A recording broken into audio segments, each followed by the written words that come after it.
For almost 50 years, Midway USA has been America's go-to source for just about everything for shooting, hunting, and the outdoors.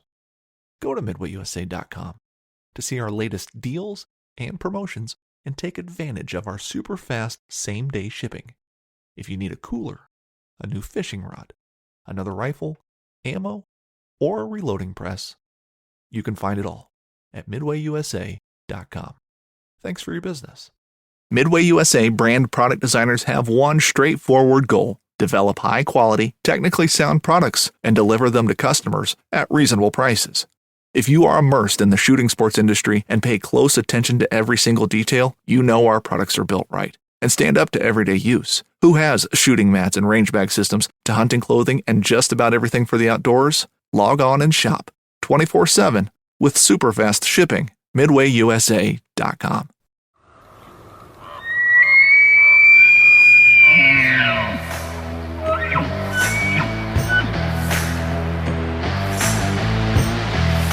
Sitting up there jacked with Pepsi. I'm there for the pack out. You just got to pack me in. Committed to the bow early on. Like, I love getting close and putting up. You cover a range of stuff on here too, right? Like, we call this the THP World Headquarters. You know, my grandpa Roy Weatherby. I came into like that golden little pocket where there was like 4 or 5 different bowls. Just You're Canadian? We're doing a Canadian podcast? My name's Douglas Bode. I'm Robbie Denning. Roy Candy. Yeah, maybe he is. Hey, how you doing, he's Mike? on the same time as me. He's not. No, he's not. It's 8:50 here. Oh, it is. Okay, right on. I thought for some reason you were 2 hours ahead. Yeah, no, it's what's it there? 7:50 here. Yeah, I've got 8:50 here. Okay, well, hold on a sec here. I'm gonna. Saskatchewan never changes. That's right. That was the one good thing I really liked about Saskatchewan. You're always the same. Everybody else is different. Yeah. So when last time, okay, so that makes sense because if I have to change, then you're 2 hours ahead, and then if I change forward and you don't change, then you're only an hour ahead. Right. Well, that makes perfect sense. Okay. Well, you guys waiting on me? Were you? We're just chatting. We're just talking. I think this happened last time you had me on too. I think. Thought I was running late. Yeah, no. I'm gonna sign this one off. So, and then I'm gonna start a new one. That way, I don't have to splice the two out. So I'm just gonna click this off here, but it's not gonna cut.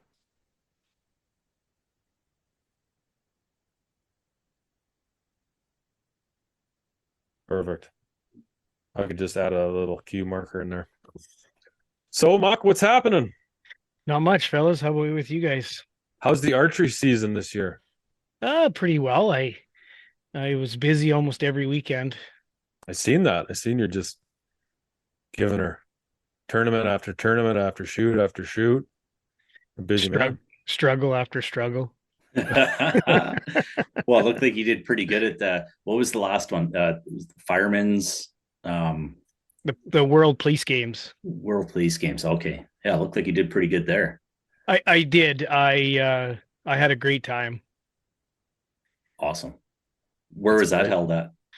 It was in Winnipeg this year. That's why I went. Last year was in Rotterdam, Amsterdam. Oh. And then 2 years it's going to be in Birmingham, Alabama. Oh. And then 2 years after that in Perth, Australia. So when it's only 4-hour drive for me, I was like, I gotta go. Yeah. Yeah. No, I hear you there. There's so many shoots, eh? Oh yeah. So many. And actually that was one of the main reasons why I tried, went to the Canadian Nationals this year, just in Cranbrook, because it was like literally it's an hour and 15 minutes down the road. And be like, how do I not go to it? Yeah. And try it out. And I didn't go to the Nationals this year because the weekend before the Nationals, I was in Winnipeg, and it kind of used up all my, used up all my time. Mm-hmm. Yeah, that's fair enough. Good seeing you guys. Are you in the hunter category? Me, no, I go in the old man category, 50 plus, unlimited. Okay, so you're still with the long stabilizers and you guys got the magnifiers too? Yep. Okay. I was impressed watching those guys shoot, like just their whole process and everything. It was just Man, there's some money in some of those bows. I just love looking at them. It's like a car show. I don't want to touch anything. I just want to look. Some of my good friends were there at those games. Oh, okay. So you'd have probably seen them shooting. Oh, probably. Yeah. Yeah, it was a pleasure watching them shoot. That's for damn sure. Yeah. Is that your dog going off there, Pete? Oh, fuck yeah. There's probably a deer in the yard or something. She's getting shit from the wife right now. Jesus, fuck. My dog's perked right up, can hear it through my headphones. Well, I think she just got grabbed. Pissed mom off this time. Yeah, well, that's good. That's good. Good job, both of you guys. It's awesome. Yeah, I actually struggled. I think, when last time we were talking, I was dealing with target panic. Yeah. I've kind of cured that, or you never really cure it, but I've kind of gotten over that. It was just a really off year for me. Just, I'd shoot one round just amazing, and then I'd just tank the next round. I don't know if it's a mental thing with me or what, but this whole year since October of last year has just been a mental grind in archery. Yeah. Kind of like golf. I think I can't speak to golf, but I know like archery. Yeah, I mean, it's all, once it gets in your head, it's hard to get out of there. Yeah, but you just keep plugging away and you'll get through it. I mean, that's the thing about, at some point in every, you shoot long enough, it happens to you. You have to go through it, and then you work your way out of it, and then hopefully it doesn't come back. I mean, I never struggled. I struggled a little tiny bit with a target panic, but not a lot. But I know for some people it can be a serious thing. So, well, as of this week though, I switched into hunting mode. So all my hunting bow, I'll bring my hunting bow out, and the rest of the year I'll shoot with it. I won't shoot a lot of unlimited stuff or anything anymore. I'll just be practicing with it. And so hopefully the mule deer, and I got drawn for really limited moose, so I'm hoping to get one with archery. Nice. We've got a couple guys here. Jeez, I'm jealous. But Pete got an LEH for moose as well. So it took 32 years for me to get one though. Wait. Oh, okay. Well, that didn't take that long. Pete already had this one. Yeah. Yeah, 6-7 years ago. I just didn't know at the time that I could use archery equipment early season. It's my own fault, but I know now. We don't have that here for the draw. If you get drawn, she's straight to the gun if you want. But I'm going to I'm going to try locking down some land. I got prairie moose. Oh yeah. Yeah, my brother's got a moose trout in Alberta as well. He's pretty pumped on it. He's been putting in for a long time out there as well. So, and then of course you guys will get it in a couple weeks. Everybody's going to be gearing up for elk, and I didn't get drawn for elk, but I've got so many invites to help people, so I'll be taking some time to do that.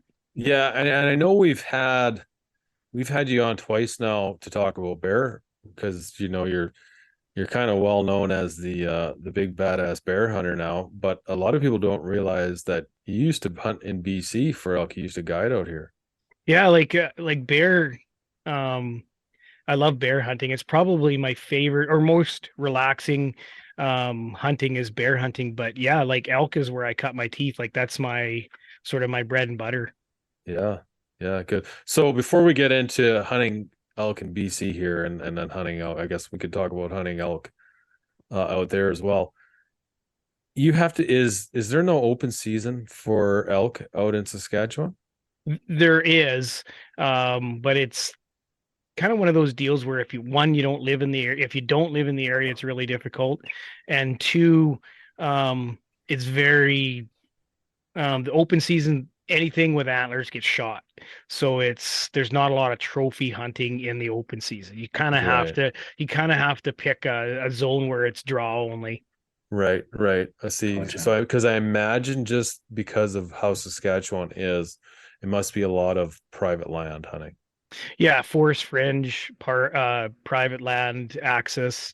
There is quite a bit of, forest hunting, but you know what that's like with the undergrowth and the lack of feed in the deep timber, you pretty much have to hunt the forest fringe.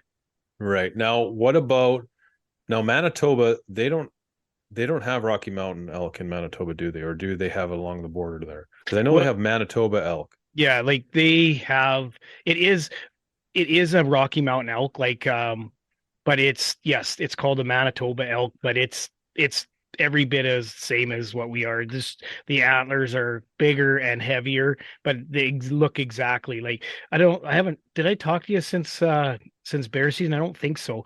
We found an absolute giant set of Manitoba elk sheds that just mind blowing how big it is. I haven't put a tape on it. My nephew Landon has it because they're a little bit faded, so he wanted to clean them up.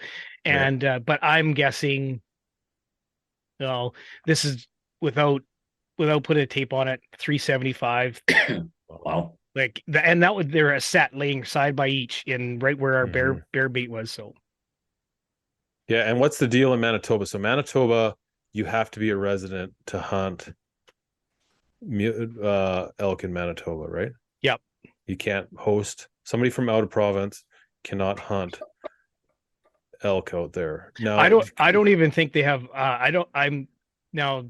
don't hold me to this, but I don't think they even have outfitting for elk in Manitoba. Yeah, right. Now, so in Saskatchewan, it's the same as with the mule deer in Saskatchewan, right? Because you can't host an out of province hunter for mule deer in Saskatchewan. Yeah, whitetails is fine, but not. Whitetails, you don't even need a host. You just need to apply. Right. So it used to be up about, I don't know, 7, 8, maybe 10 years ago, you could buy a tag. But then they changed it to the draw system. So you draw kind of like the way we do. And so that you draw a tag for whitetail, you can't hunt mule deer and you can't hunt elk. Even like, I don't even think they outfit for those in Saskatchewan. Right. They keep those suckers locked down. But a lot of elk out in Saskatchewan? Yeah, there is quite a bit. Yeah. Really? And they're in places that you would never think of. Like I'm in the southeast, so I'm down in I work and live in Regina, but I'm actually from a little farther southeast of here, the city of Weyburn, and I worked 15 years in the oil patch, so I know that country very well, and that's getting pretty prairie, like pretty bald ass, nothing to it. And if I travel 30 minutes south of that, even you get into elk hunting. It's pretty crazy. Those big hills. And actually here in Regina, it's kind of crazy too, because nobody thinks of elk hunting here in Regina, but where one of our archery ranges is just 15 kilometers north of Regina. That's the Regina edge of the Regina hunting zone. But you go past that like 5 miles, and just before you get into the Capel Valley system there, I see some of the biggest elk I've ever seen, like 20 miles from Regina here, and free range. And it's crazy. And then they have I don't know if you've ever heard of Strasbourg. It's kind of it's a small community here just north of Regina, about 45 minutes, but it's close to the Capel Rowan's Ravine. There's some awesome fishing there. But anyways, they have these what they call the Strasbourg Hills, and it's literally you drive from Regina, and if you go in the dark, you don't really realize it, but when you get there, you're like, I feel like I'm in BC. That's literally what it's like. They call it the Strasbourg Hills, and the elk are just crazy whistling in there. It's insane. Wow. So what kind of strategies? So you said you're going to go hunting with a lot of friends out there for elk. What kind of strategies are you going to be using out there? Is it like a lot of spot and stock, a lot of calling techniques? I'm just trying to picture, like, is it more, do you worry about like you said, it's a lot of it's like BC. Is it you're hunting him, you try to keep him in the dense stuff, or do you try to pull him into these open fields? So like when it comes to hunting in Saskatchewan, I will say that it's no different than anywhere else. Like I've called elk in Arizona, New Mexico, Wyoming, British Columbia, Saskatchewan. And it's funny because they act and they call exactly the same. You hunt them exactly the same. No, in BC we did them over horses and stuff like that, but the actual hunting is exactly the same. What I tell people here is they do the legwork. They gotta find you gotta go to the areas and find them. Now, here in Saskatchewan, because like we said a few minutes ago, you hunt forest fringe, those elk are kind of being seen by people all the time, especially like this time of year, they're out feeding in the farmers' fields and stuff like that. So people generally know where those elk are. So I always tell people, go do the scouting and then go hunt them, because it's like anywhere's, you got to go where they are in order to be successful. But as far as the actual hunting goes, you hunt them exactly the same. Like they just, locate them by bugling and then call them in. At least that's how I do it. That's what I specialize. This is a calling side. So you're throwing a locator call out there, bugle out, and then what? So like, are you using cow calls from then on in? Or are you throwing more bugles out? Well, depends on the where you're hunting. Like if you have cover, or if you're trying to pull them through an opening or something like that, which I've had to do. Generally, yeah, locate them, and then I try to seduce them with a cow call and bring them close. Right. Now, he like here, it's all rifle hunting for the most part. In the draw, it is anyways, and so you don't have to get uber close like you do in archery. Like I think next week archery elk starts here in Saskatchewan for open season, and you can't hunt if you got drawn. You can't hunt open season, or you can't hunt early for them. You can hunt when they say you can hunt them. But regular elk, like we were talking a few minutes ago, opens up here next week, I think end of August, and so then you could go archery hunting. So then that's when you get those nice sometimes those close encounters, because you're right in the bush with them. Right. So in the fields, how like, are they really active in the fields? Like, will they come out if you're bugling? Like, if you get them like during the rut, do those suckers come running out? Like, can you pull them out into the open fields? You can, but 99% of the time you get them when they're in the fields in the dark, and try to intercept them before they head to bedding. And generally what they're doing is they're feeding, they're bugling, they're carrying on, and then as soon as the sun cracks, or even before that, they're already heading for their bedding areas. So you kind of have to go in the dark and make a plan. Like usually the first day is not overly productive. I mean, lots of guys will probably just laugh at me for saying that, but that's because the first day you get out there and they're already on their way in, so you have to make a plan. So like if you're there scouting and you know that, say, whatever time the sun legal time is, if you can be there a half hour before where they start going, then you're gold. But yes, you can call. Like I think to the last couple of years when I've called elk, it's always been located them and just kind of went and got them. Right. Like in their bed. No, at first light. Oh, I see. So you're calling at, like, when it's just first light, you're calling, then you need to go in and get them. Yeah, like the way I hunt them anyways is rarely do I spot them and then go after them. And usually I locate them with a bugle and then go after them. So that's how I usually, and here the season is a little bit later than most. Like rifle season doesn't open till the 15th. So they're well into the rut by then. And so they're pretty vocal at that point. So generally, you don't have to work overly hard to locate them. They're bugling. 15th of September or 15th of October? September. Okay. Which is kind of crazy because they don't let you hunt them with archery early, but yet they'll let you shoot them in the full rut with a gun, which I have no problem with. But why wouldn't they let you hunt them a little bit earlier with the archery equipment? I don't get it. But yeah, and what's funny is because like Pete, we've often wondered about that, like because we always criticize. In BC here, you can hunt, you can hunt elk through the rut with a rifle. And like, we have a lot of guests from the States and stuff. And like that to them is just like blows their mind that you have the ability to do that. But I guess out in Saskatchewan, you can do the same thing. So I thought we were the only province, honestly, that did that, other than a couple zones in Alberta. But you know what, though, in BC, they do things right. I've said this for years. I mean, I've been guiding since 1990, and you don't hear that very often. Well, you guys are doing it right, because what they do is they have, now I'm not a resident, so I can't speak for the residents, but I'm talking from the outfitting side of it.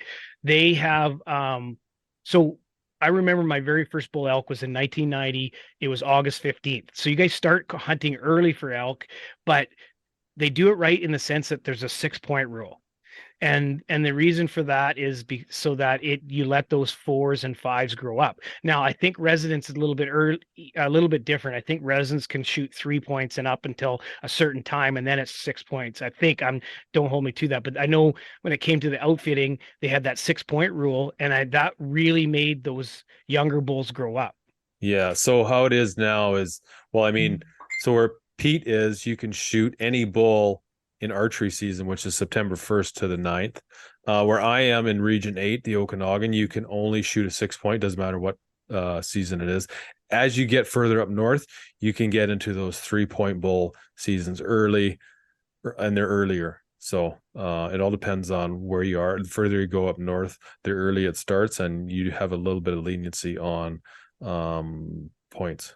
So that's why I say you guys are doing it right, because here in Saskatchewan, if our tag says either sex, it doesn't say limited to. So and I'm not knocking people that are meat hunters, but if you're a trophy hunter, and I make no bones about it, I'm a trophy hunter, and it's really tough when you have guys shooting those 4 points, those young, really small 5x5s. Good on them for harvesting an elk, and that's not my gripe. My gripe is if we had a 6-point rule here, we could have an early archery season. Then we could just have a mature season where you leave those 3 and 4 and 5 points alone, and then you're always harvesting the more senior ones. But here it just says either sex. So lots of people will take those 3-pointers. Well, they're never going to grow to maturity. Yeah, devil's advocate on that though. I think what year was it? Was it last year's results or the year before, Pete? When in Region 4, I think was it Region 4, there was 51 bull elk shot that were undersized, 5 points. 2 years ago, in an hour and a half from where I am. So from my location down to Cranbrook, there was 32 5-point elk shot with rifle. They're just trigger happy, whatever. Yeah. So that's the only that is one issue that a lot of guys in BC have with like that 6-point rule.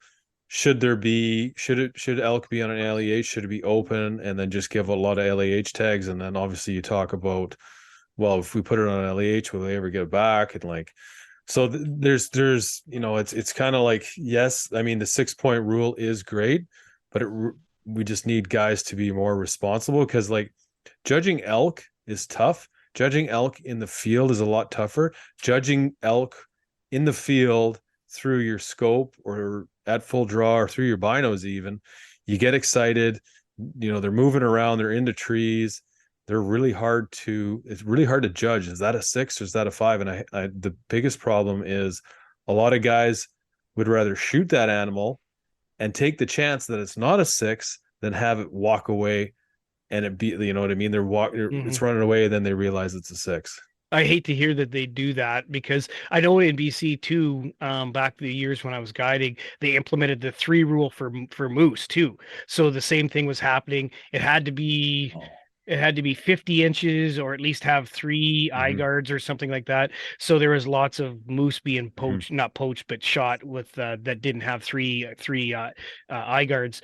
But see, for me, I guess I've been hunting elk my entire life, or guiding for elk. I find it easy to identify elk and count their points, whereas I find moose difficult. The way their brow tines come out, if they're paddled or if they're not. I find it, to count the points for the moose is a little bit more difficult. But I guess I've looked at so many elk that I can count the points in a second. And generally, because I mean, unless something happened genetically or they had something happen when they're in their development, you can almost tell a 6-point instantly by the way that the 4th, 5th, and 6th points are.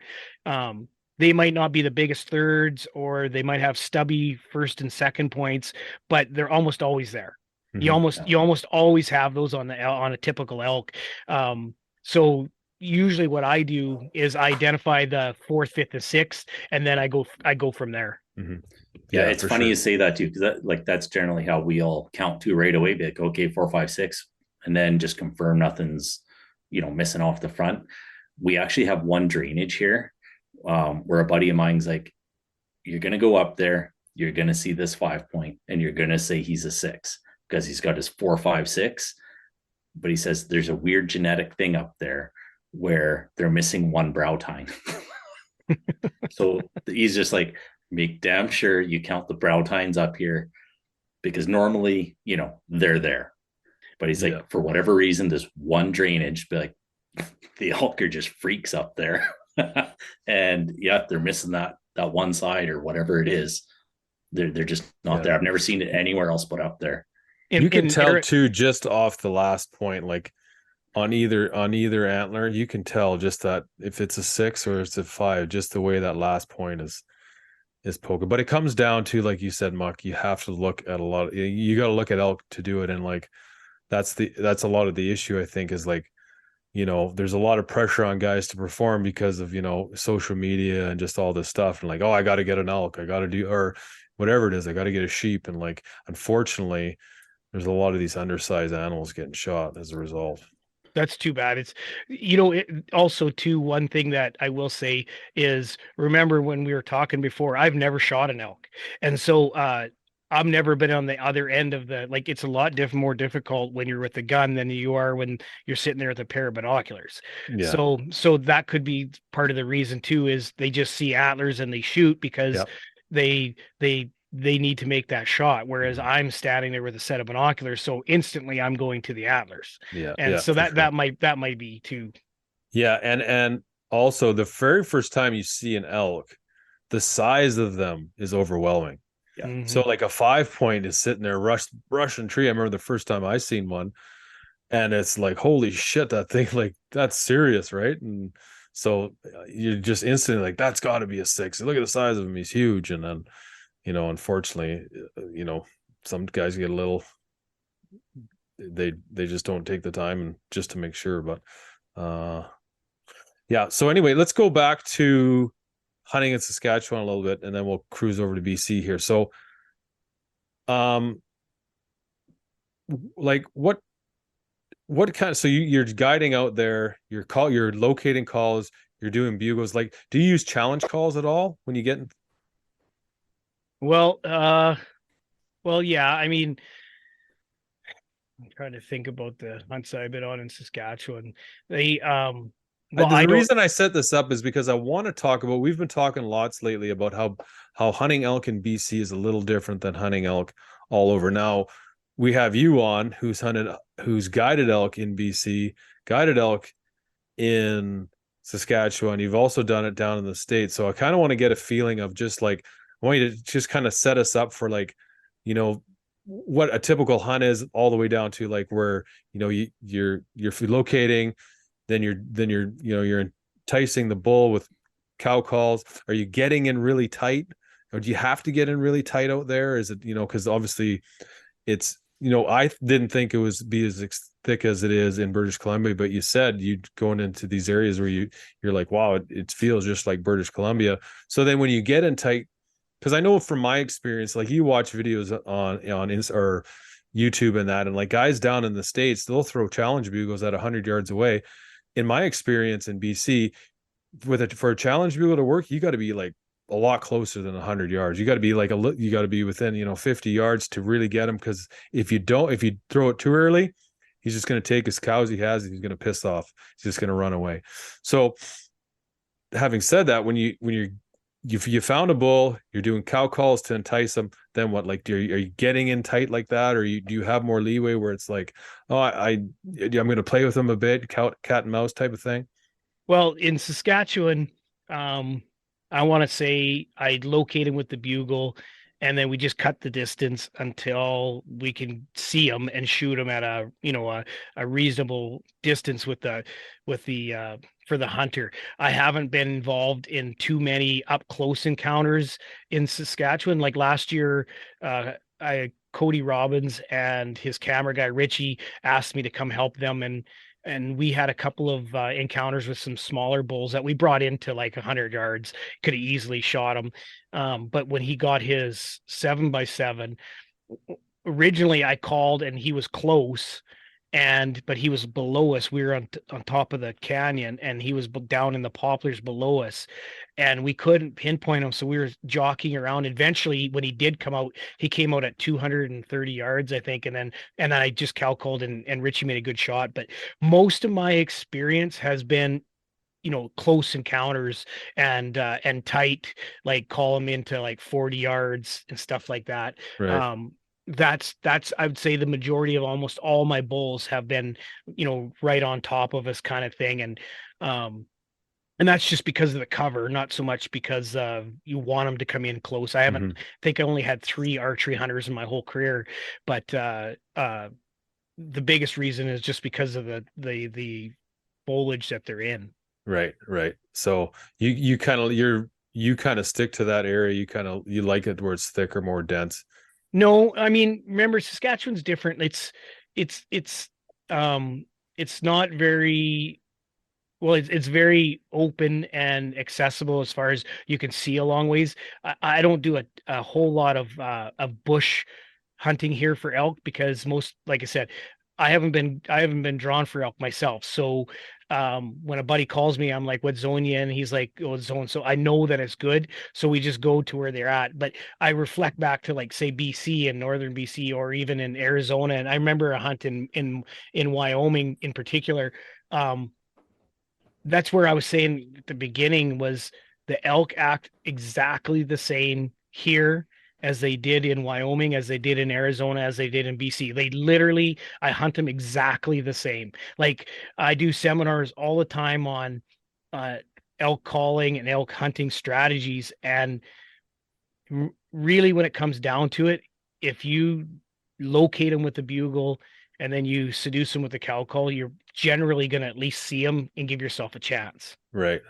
Gotcha. So I mean, I know I kind of danced around your question, but Saskatchewan is no different. It's just the way the geographic area is, it makes it more difficult. Like in BC, we'd always get high on a mountain and then call down in there to locate them, or if they're above us, but whatever. But in Saskatchewan, you don't have that. You either find them in the fields, or you're on the level and you have to bugle to them and locate them that way. Yeah. So like the elk behavior isn't any different. It's just like BC to Alberta, obviously, especially northern BC, the topography is a lot different, obviously. Right. Yeah, where I guided was in Fort St. John, so it's right in the mountains. Yeah, that's definitely. And then up north of there, so up by Fort Nelson. Yeah. So you're kind of. It sounds like you're kind of you like to play a lover before a fighter, more or less. Like once you locate them. Yeah, like I always say, I don't know if people get my humor, but when I do my seminars, I always refer to hunting elk like being a 25-year-old single male going to the bar. Yes, he can fight if he has to fight somebody else off, but he'd rather seduce that girl than have to fight 5 guys for her. He'd rather be a lover, but if he had to, he could fight. So elk are no different. Like elk, if they have to fight, which they do fight, they'll definitely do that. But generally, they'll seduce them in other ways, and that's 99.9% of all the elk I've ever guided for is bringing them to me. Like I used to keep track, and like I lost kind of. I used to keep track, but it was only like 4 elk I've ever actually bugled in where they came in screaming mad at me like they wanted to fight. Yes, they respond to the bull call, but generally they don't come into the bull call. Yeah, gotcha. Right. Yeah, in my experience, like if you get a hot and heavy bull coming in running around, it's usually the satellite bull. Like very rarely do you ever see the herd bull coming screaming in. So that's one thing to think too of, like when you're elk hunting. And we get back to that antler, the counting points, is that if you got a bull that's really active, really vocal, the chances are, and he's by himself, chances are he's just a satellite bull. He's not the herd bull running around, because the herd bull's already hooked up with the cows, and he's staying put. They don't rip around too often. They already got their cows. They're not going to deviate from their cows very far, because as soon as he leaves, he risks the chance of another bull sweeping in and taking over. So the way I describe it to people, so say you walk out into the where you're riding, whatever you're doing, and you bugle, and all of a sudden you get a response. It's like turkey calling. You know how they say turkeys shock gobble? So if you slam a car door and they're in the roost, or if you hoot like a coyote, or if you or an owl or something, they'll shock call or respond to it. Elk are exactly the same. 100%. I call it a shock call. And what that is so you're going into their area and depending on where there's what stage of the rut they're at, and you bugle, instantly they think that there's another bull there. So their instinct is to be lovers, not fighters, is to, so let's say he has cows. Well, instantly he's not going to run off after him and defend him. He's going to hurt him and move him off.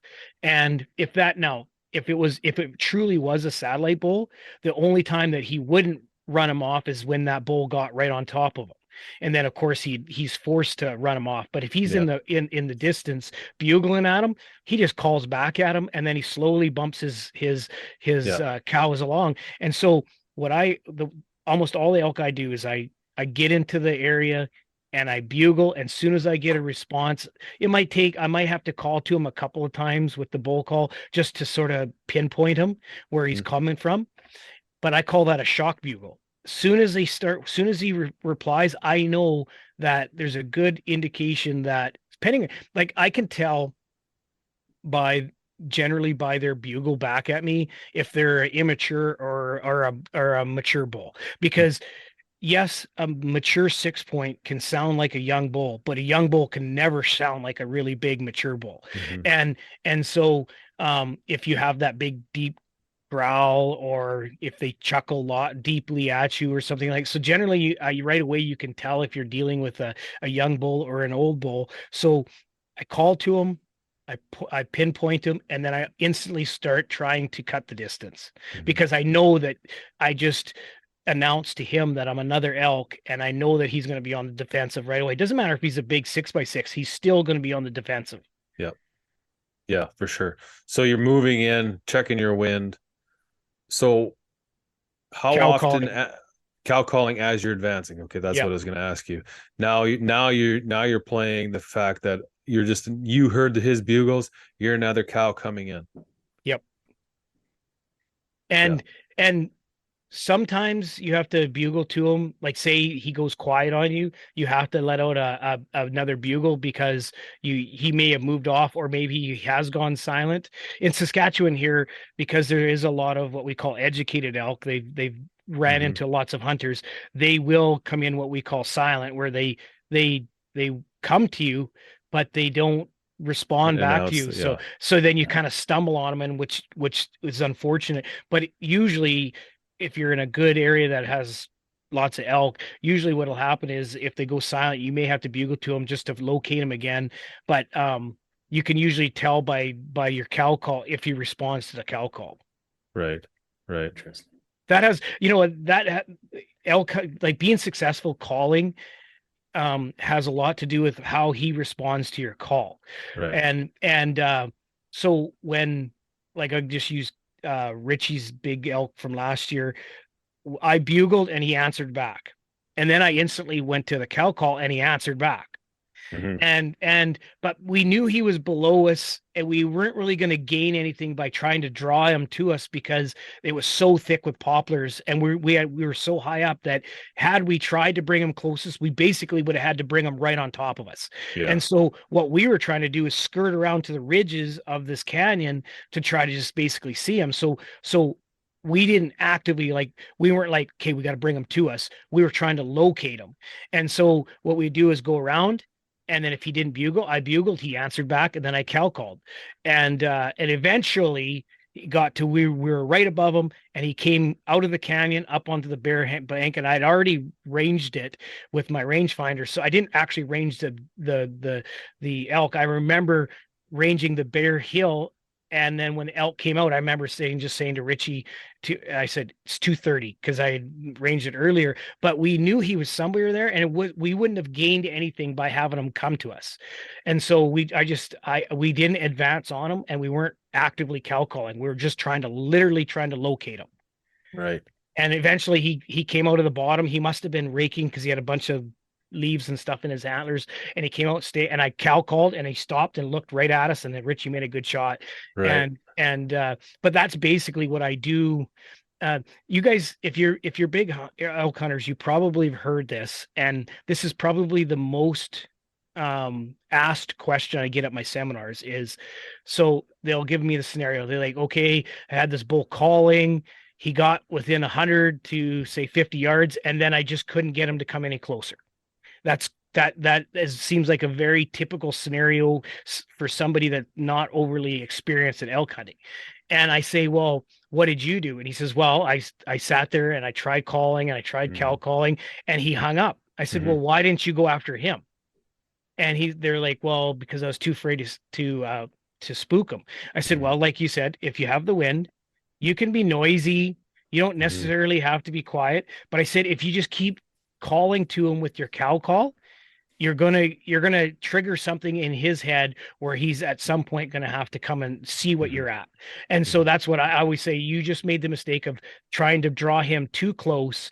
And he was like, the thing about elk is when you whistle to them, either cow or bull, you have to really be careful, because they can pinpoint that to the certain tree that you're at. Yeah. Whereas when we hear it, and even if they're close, we generally think, oh, it's coming from the right, but we can't really tell exactly where it's coming. Whereas they can tell to the, that's why elk come head on to people so much, because of the way they're calling. And so, I always say you should have went in after them, because if you just kept cow calling to them, eventually I find that it triggers something in their head that they have to, even the way they call is different as you close the different distance. And I'm not talking bugling, I'm talking cow calling. Yeah. We've talked about that on the show before too. And like, if you've heard elk walking through the bush, they're not quiet. No. So if you're trying to be too quiet, trying to be too stealth, too sneaky, I mean, that's what a predator does, right? That's what a cougar does. That's what stuff that's trying to get them does. So yeah, definitely don't be afraid to make a little bit of noise. And the biggest thing is, though, check your wind. Always be checking, especially if you're making those cow calls. Like it's not like a predator who's never calling. It's like, why is that cow? Is it floating all the way in? So just to go on top of like the noise that you're talking about, Kevin, it's just, they're not floating. If it's calling, that bull's expecting foot sounds, something. Right. That's a great point, because here's something I always tell people. Remember, they have 4 legs. We only have 2. And so they're walking, they're doubling they're doubling what we're doing. So if you are being cautious and trying to tiptoe, you're losing ground to them. And remember, they're generally moving away from you. So you're absolutely right about they're making noise with their 4 legs, and they're jumping over logs, and they're doing stuff. Whereas we're trying to tiptoe, and it just doesn't work. You're losing ground to them. Yeah, for sure. So when you guys had that scenario you were playing out with Rich there, you were just waiting for him. He moved into an opening, and then you got a good shot, I'm assuming, if it was really thick in there. Yeah. So we're like, thank goodness we were above them. And it was crazy. It was just a real awesome experience. We just called in a nice typical 6x6 and a nice 5x5, but Richie wanted something bigger. Like the one that we called in was probably like a 290 bull, but it was very typical 6x6. But he's like, no, because they kill big elk down there. He's like, no, I'm going to hold out. So we literally walked about 200 yards directly, like we're down in the big muddy here. So we're talking big, canyons and kind of like Southern Alberta, you know what I mean? The Badlands. And, we walk about 200 yards to the north of where we just called in these other ones. And I mean, if you're in the bottom of the canyon, it's probably a mile or 2, but when you walk as the crow flies, it's only 200 yards. And we're on the top, and we're actually just talking and joking. It was probably about 8 or 9 o'clock in the morning. And though Richie and Cody were just talking normal, and I just let out a bugle, and bang, right below us, like a huge deep bugle. So I mean, obviously game on, but it was so thick with poplar that there's like, we knew we had the advantage above him. So if he tried to skirt away from us, we would have been able to see him and make a plan. But he was down in the timber and he didn't want to come out and he just kept bugling. And so we were just going from like, we'd go 100 yards to our left on a finger and then we'd drop over and over the edge and we'd call and he would call back and we just couldn't see him. So eventually we basically came back to where we started. And I'm like, he was bugling. He sounded so close. He sounded like he was right on the same level as this time. Because I kept saying to Cody, he's on the same level. Like, because he was screaming right in our face. Uh-huh. And all of a sudden he popped out of the trees right below us and he went up the bare finger and I just cow called. And like I said, I'd already ranged it because I was curious. I knew he had to be there somewhere.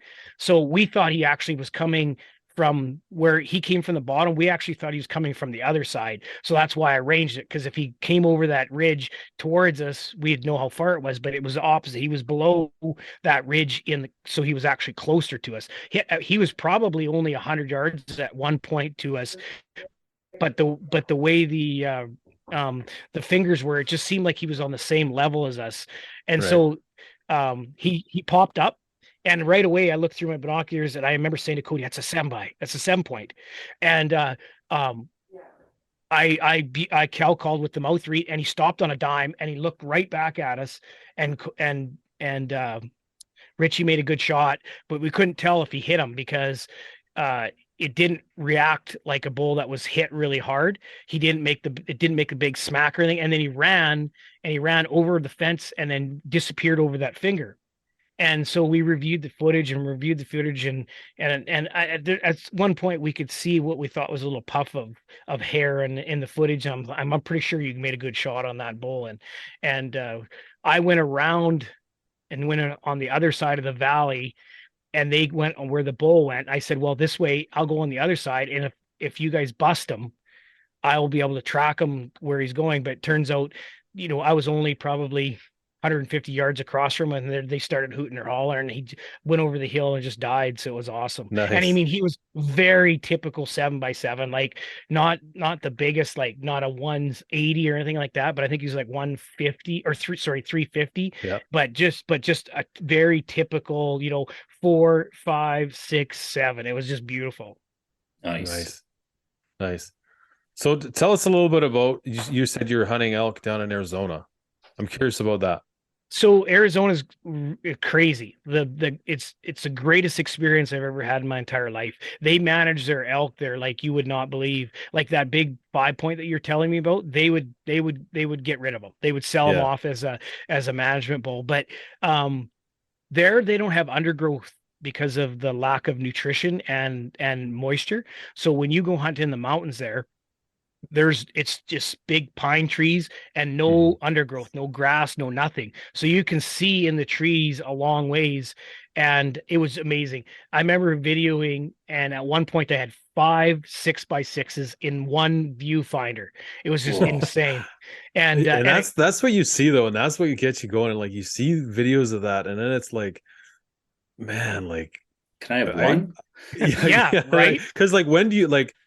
I don't know about you, but like, I mean, I've seen a lot of elk. I've never seen 6, big elk sitting there hanging out. Like, I mean, like we talked about it before in BC, man, if you find 1 6x6, you're sticking with that bull. You don't just be like, oh, I'm going to go find another bull. No, you're sticking with that one because, you're lucky to find that one to begin with. You might not find another one for a while.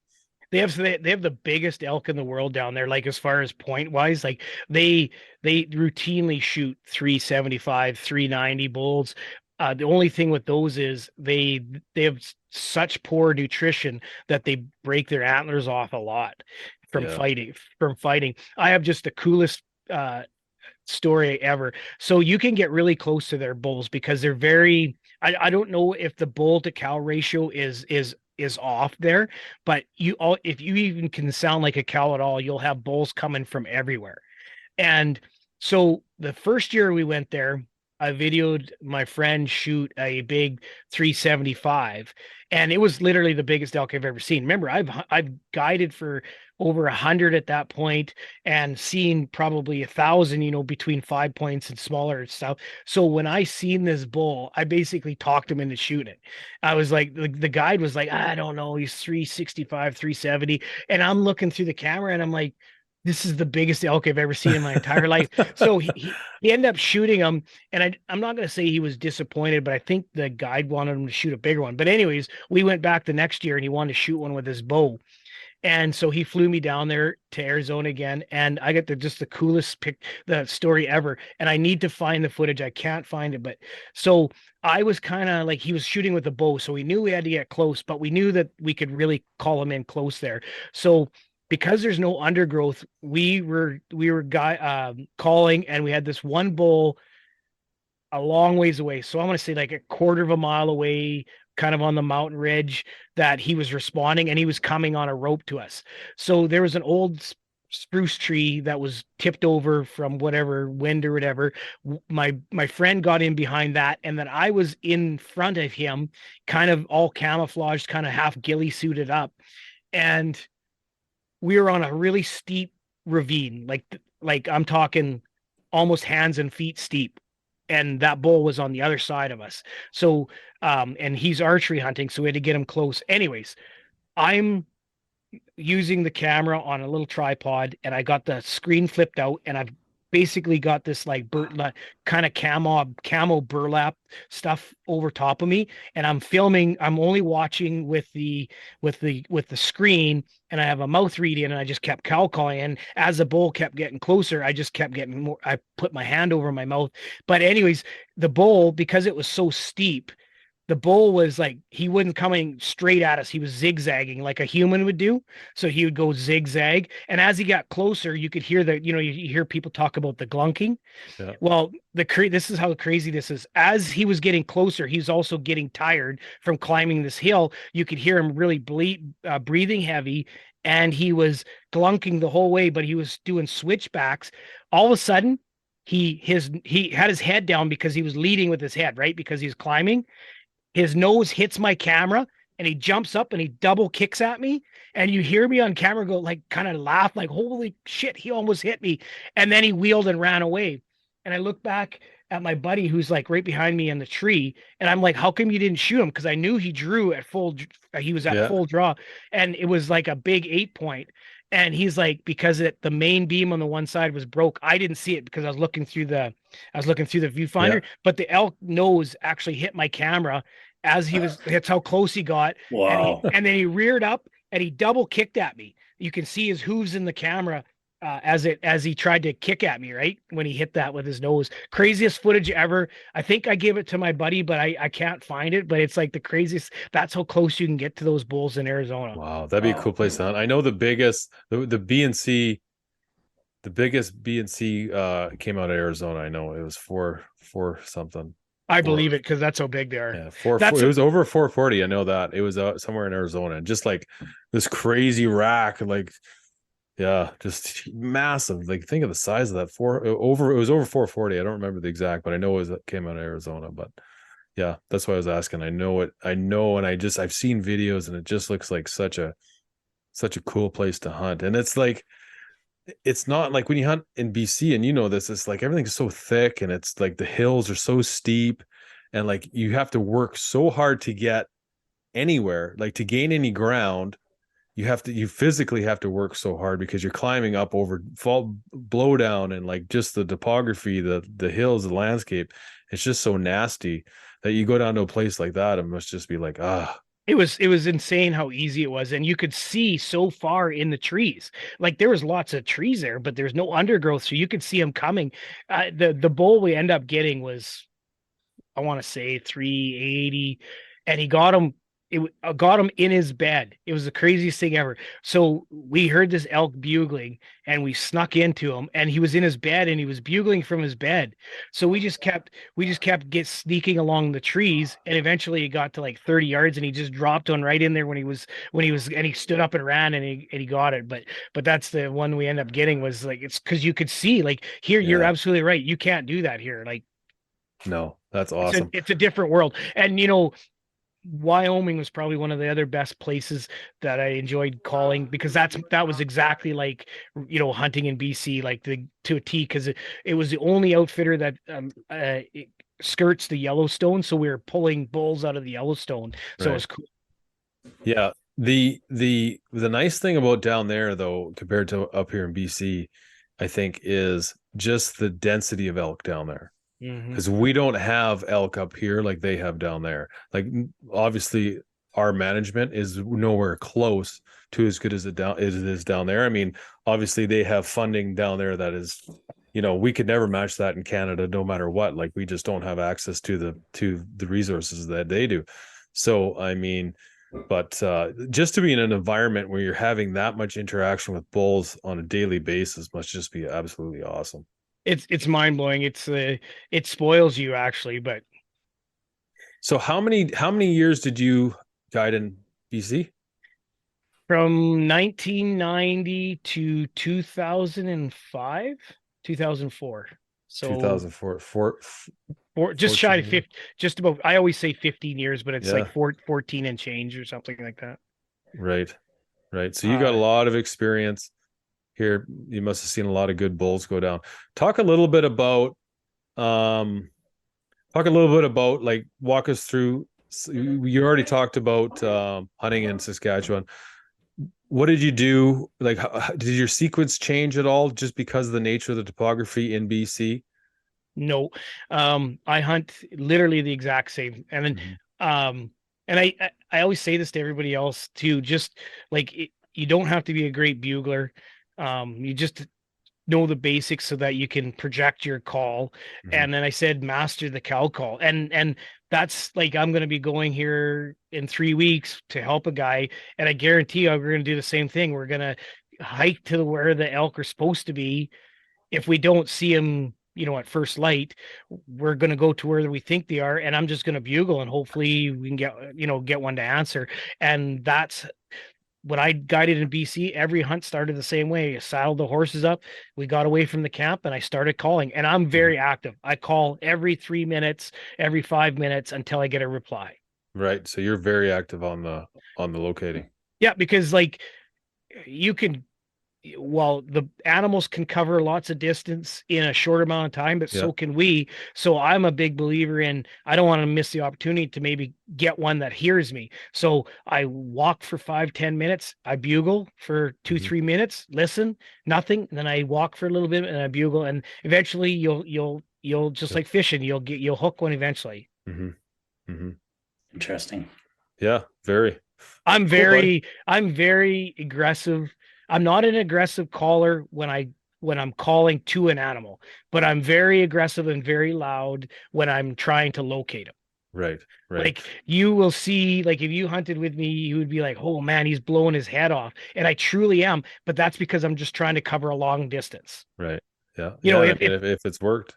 And if there's one right beside me and I'm calling that loud, I'm definitely going to get a response from him, because I would be in his kitchen. Yeah, no doubt. So where did you learn to call? Is it just like on the fly, or did you? I started in 1990 in the Yukon as a sheep guide, and I got offered a job in, to go to Fort Nelson to work for this outfitter. He's out of Fort St. John, but it's basically by Fort Nelson. And I took it because I knew that it would be a long-term deal. And so I drove with another fella from Whitehorse to Fort St. John. I didn't even know what an elk sounded like. So granted, I was only 20 years old, but I remember here in Moose Jaw, there used to be a zoo, and I remember elk there, but I don't remember them ever bugling. I just remember what they look like. I wasn't going there to be an elk guide. I was going there to be a sheep guide. And, but when I got there, they're like, yeah, you're going to be an elk guide. They didn't need any more sheep guides. And I was pretty green, so they didn't want me screwing up a stone sheep hunt. And so, I remember the first night I was in camp. Now, I remember I just spent a whole month in the Yukon, looking for white sheep, and I'm sitting. Gary used to have this great big table, like a great big massive wood table that we'd all sit around. And I remember sitting there, and of course I didn't know anybody, and there was this god awful noise coming from the where the boot room was. And I remember looking at one of the other guys. I'm like, what is that sound? And what that sound was, and they just brought a new batch of reeds in, and the guides were trying out these reeds. I didn't even know that's what an elk sounded like. And so I remember going to my first camp. I was supposed to be just a wrangler for the first little while. And when I got to the camp, that guide got fired. So they're like, hey, guess what? You're taking a hunter. And I'm like, I don't even know what an elk sounds like. and we got lucky. I still remember it was August 15th. Elk came out it was hot. It was probably 25 degrees, and they weren't bugling or nothing, but the elk came out and laid down on the edge of a draw, and we just snuck in and shot in its bed. But that gave me about 7 days to start learning because the guy that I hunted with was there for 7 days, but he killed it the first day. So we just basically were there for kind of a holiday, Right. and he knew how to call. So he was kind of giving me the tips. I didn't learn to call with a mouth reed until I met another fella from Saskatchewan, lived just north of me. Him and I became lifelong friends. But that was a couple weeks until I met Lonnie. Lonnie was a really good caller and really good with the mouth reeds.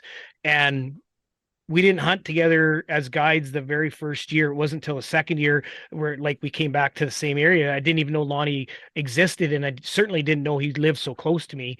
And but when after that, I remember the outfitters' daughters used to say, "Oh, you got to go meet Lonnie. You guys are two peas in a pod, and you're from the same area." So, anyways, at the end of the season, we got together and we started visiting in the off season. Lonnie's like, "I'll teach you to call." So the next year we went up, and we ran a camp together for a lot of years. He's the one that taught me to call. Right. And, but I remember I was just awful I was just awful.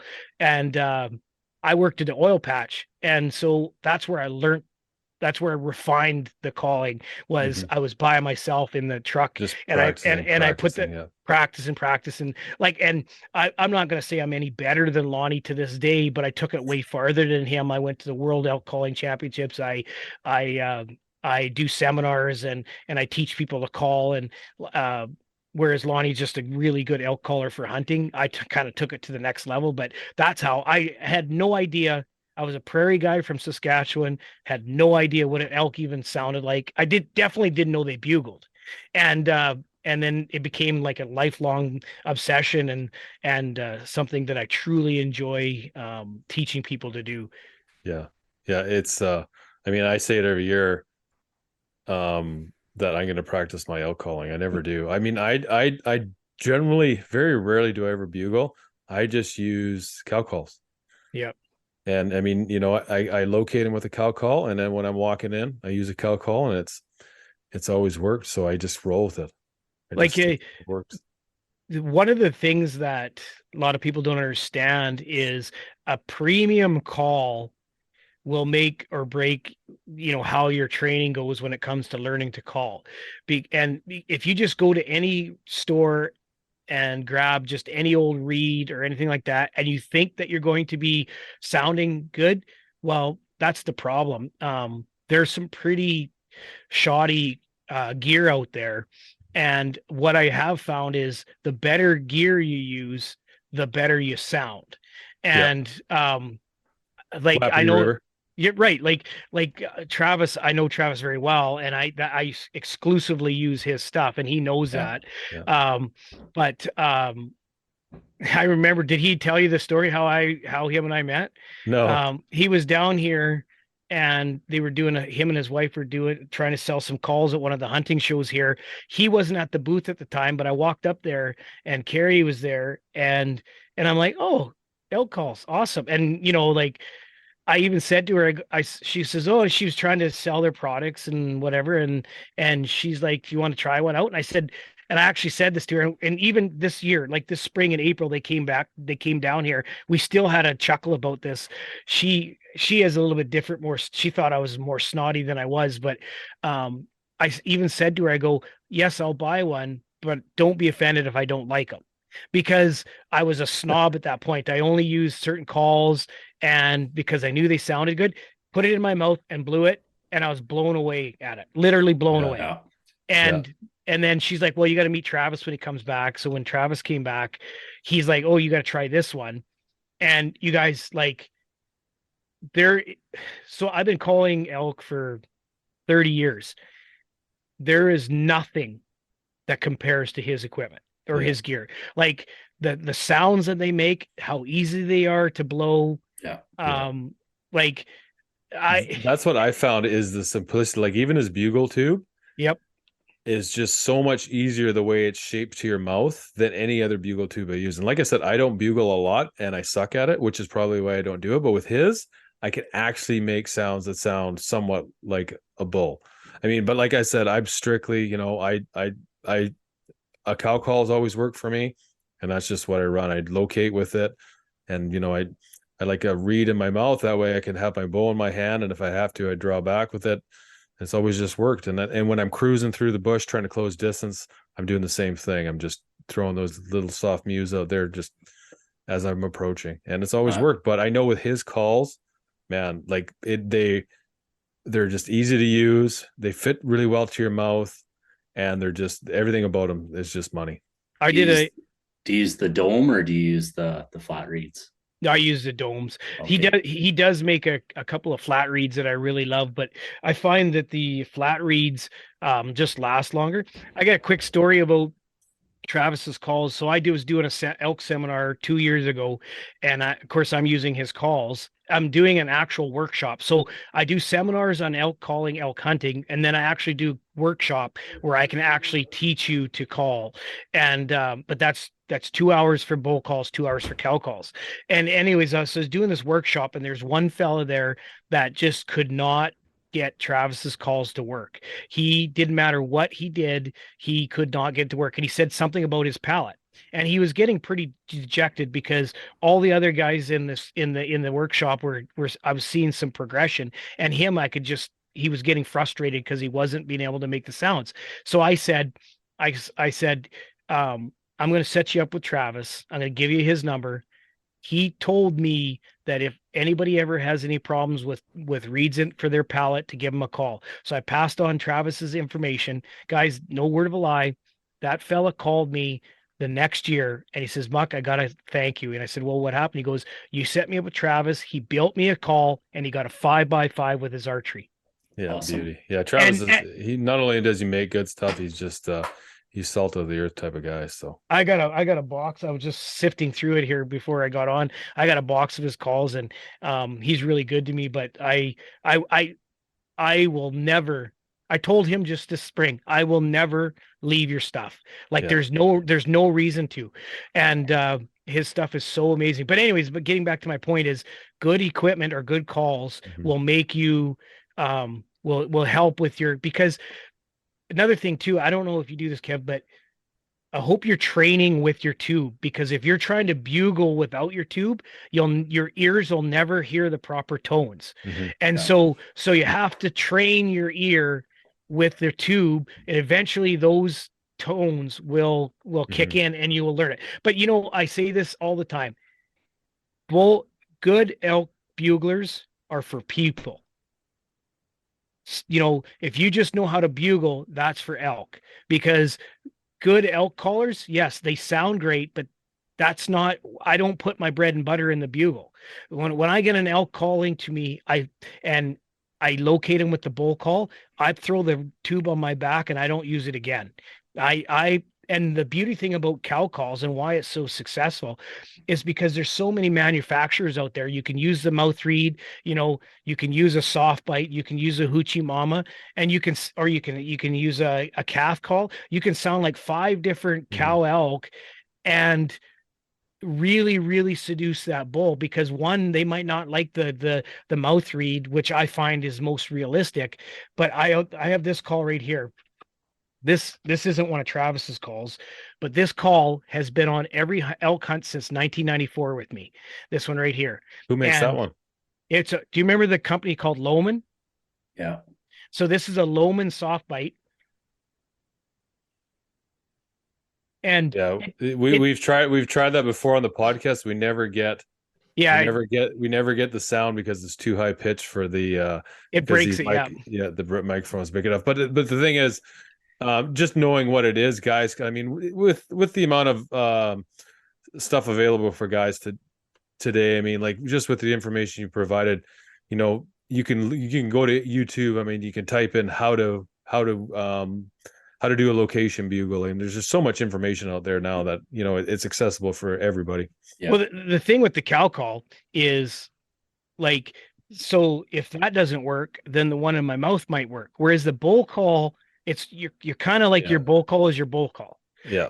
Unless like Travis, myself, and a few other guys, we're pretty advanced. We can work the bull call to be more like, say, with the chuckle and all that kinds of stuff. But for the average guy, a bull call's a bull call. You really only have one. You call and either it answers or it doesn't. But with the cow call, if that soft bite isn't working, then I could use, the hoochie mama, or I could use something else. And that is the advantage of you're sounding like a small little herd. Right, and remember, like, they want to make love. They don't want to fight necessarily. And so, a little more enticing too, walking into a crowd of 5 women than one. I mean, your odds only go up. So the way I look at it, fellas, is when you bull call, you're automatically putting stress on that bull, right? Like, he thinks there's another bull there. So regardless if he's wanting to fight it or if he wants to protect his herd, he's adding stress. What does a cow call do? It removes that stress. It works other parts of his other parts of his mental state, right? Yeah. It triggers the breeding part of him, and so it's not anxiety as worrisome. So it's a calming thing. I always say cow calling to a bull elk is calming. He may not always come to you, but he's never really going to go away from you in a cow call unless the wind got you or he's seen you or something like that. So that's why I always say at the end of all my seminars, I'm like, if you get anything from this, learn how to cow call, which is super easy. The thing, every manufacturer makes a soft bite or a manufactured call that sounds fantastic. So even if you can't put that reed in your mouth, you can get away with 3 different, soft bites and stuff. The problem with those are it takes up one of your hands or something to do, or it might get frozen if you're in cold weather. It might, I'm forever turning this thing around and blowing on the other end of it. But like this cow call has been on every hunt since 1994, and I refuse not to use it. It's so successful. Like, and I'm really good with the mouth read. I mean, I can really a really seducing cow call with the mouth read, but that thing, I don't know what it is. To me, it doesn't even really sound like an elk call, but it works so good. Nice. It's good. It's good stuff. Well, buddy, thanks again for coming on the show. We've been chatting here for a while now, and I think a lot of people are going to get a lot out of this chat. You got anything else for Muc, Pete? No, it was really nice to hear a perspective from somebody who's been around, not just in BC, not just in the prairies, but down south and everything too. So thanks for that. Really appreciate it. So I'll leave you guys with this for your listeners when it comes to if you're going for bull elk. Get a wind indicator, so some sort of a wind indicator. Get a pair of binoculars. Learn to bugle at some, however you do it. Try to learn to bugle and get several different cow calls. And what I say to everybody is, just try it. Don't be afraid to try it, because if you don't try calling, then you're missing out on the experience. Because sounding good is for humans only. Elk do not care what you sound like. You could be the worst bugler and still get a response from that bull. So I always say, get a wind indicator and learn how to cow call. And I guarantee, and the last thing, go after them. Please do not stay static, be dynamic, and go after them. Yeah. We've talked about that lots too. And just that, Don't be afraid to put pressure on. Don't be afraid to be too aggressive. Obviously, number one though, and when you're doing that, is you got to check your wind, because if you give up your wind, it's over, because they could smell you. They're gone. And if you're archery hunting, please learn how to directional call, because elk can pinpoint you right to the tree you're at. And if you learn how to use your hands and the ways you use your bugles and stuff, you can learn to directional call just the way they do. That's a good point too. And so when you're doing a cow call, like when I'm doing a cow call, I'll call, for the people who are listening, I'm holding my hand up to my face and basically just like move my head so it sounds like the call is coming from another way. Then maybe I'll do it head on, and then I'll switch the other hand, do it the other way, and just break it up a bit, or depending on the situation where what I'm feeling. Yeah, like you always want to direct them to where, especially if you're archery hunting, you always want to direct them past you, not to you. Yeah. And that's a big no that people don't think of. They call right at the bull, and the bull comes head on to them. And whereas you got to learn to directional call. So if that bull is getting close, you start projecting your call, say 50 yards to your left, so that you can have them pull you by. It really does work too. That way you're bringing them broadside rather than front. Yeah. Yep. Good point there. Cool, buddy. Yeah. Well, thanks again. It's been good chatting. You got any hunts for yourself planned outside of your draw? Well, no. I should be going open archery for elk, but I'm just not. I'm just going to help some couple of buddies, and I'm going to put a lot of stock into this moose hunt, because I really do want to try to get a 50 incher with my bow. And my buddy said that he's got 250s and a 60 incher on his land, so I'm hoping that they're still there. Going archery mule deer the 4th, 5th, 6th for sure. September? And then archery mule deer while I'm down there, because I can hunt mule deer while we're down there hunting elk. And then I'm going to hit waterfowl, and then I'm hoping that we can get you down here to hunt a bear in the spring. Yeah, buddy, I'm in. I know we talked about doing a bear this fall, but it just, when I found out I got drawn for moose, that's going to take up a lot of my time here in October. And if I don't, I got first 2 weeks of October. If I'm not successful, I got the first 2 weeks of November. So awesome.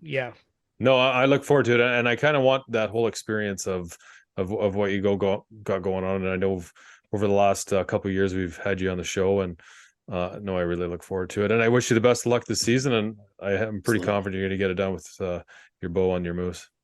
Well, I hope so. And one thing that we talked about too a couple of chats ago is surgery. So I'm getting my left shoulder done at the end of November. So 3 years ago I got my right shoulder done. My left shoulder now is even worse. I have a torn bicep on my left side and my rotator cuff. So I seen the doctor at the beginning of the surgeon at the beginning of July, and he says, "You're a big hunter, aren't you?" I said, "Yeah."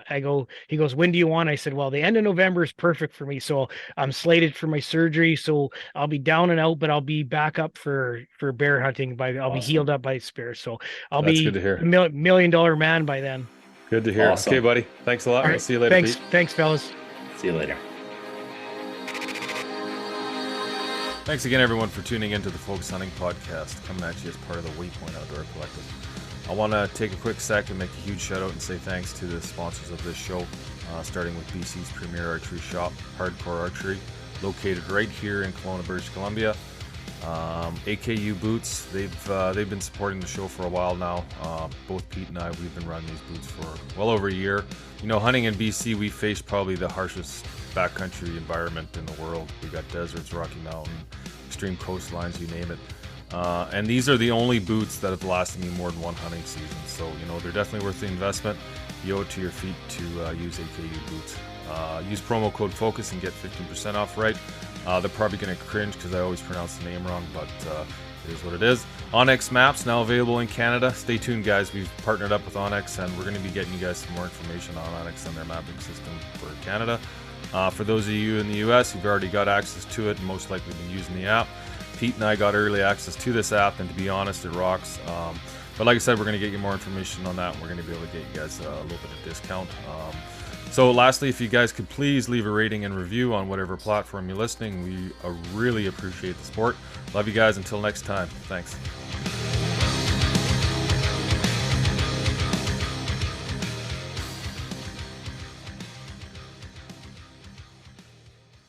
Friends of NRA is your chance to support our Second Amendment rights and preserve America's hunting traditions. Join Friends of NRA at one of our 600 exciting events nationwide. From games to auctions and exclusive firearms, Friends of NRA events are your chance to support a cause you care about while having a great time with patriots in your community. Whether you're a seasoned shooter, an avid hunter or outdoorsman, or passionate about freedom, there's a place for you within Friends of NRA. Visit friendsofnra.org to find an event near you. Stand up for freedom with the Friends of NRA. Friends of NRA is your chance to support our Second Amendment rights and preserve America's hunting traditions. Join Friends of NRA at one of our 600 exciting events nationwide. From games to auctions and exclusive firearms, Friends of NRA events are your chance to support a cause you care about while having a great time with patriots in your community. Whether you're a seasoned shooter, an avid hunter or outdoorsman, or passionate about freedom, there's a place for you within Friends of NRA. Visit friendsofnra.org to find an event near you. Stand up for freedom with the Friends of NRA.